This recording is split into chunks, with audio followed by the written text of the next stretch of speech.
Assessore Donazian, stamattina siamo stati allo stand della Regione Veneto a Giobbe Orienta, veramente uno stand multicolore, pieno di ragazzi che guardavano, ma anche pieno di molte funzioni. Cosa rappresenta per la Regione Veneto questo stand? Abbiamo voluto concepirlo come una giostra. Il Veneto è anche leader nel distretto della giostra in Europa e anche nel mondo. Perché una giostra? Perché il massimo dell'organizzazione è il massimo del messaggio, deve concepire tempi, spazi, tecnologia per far stare bene le persone.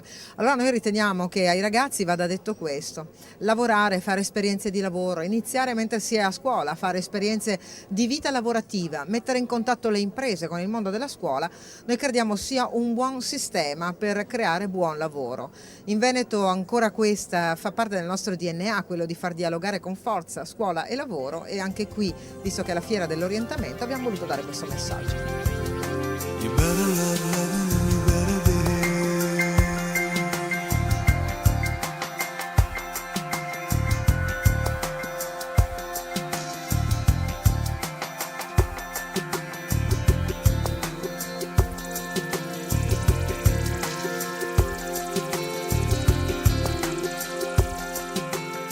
Parlava appunto di buon lavoro, l'apprendistato si presuppone lo diventi sempre di più come a porta aperta per questo nuovo lavoro dei giovani. È soprattutto un buon strumento, è un contratto che mette insieme la parte di formazione ma soprattutto l'esperienza all'interno delle imprese.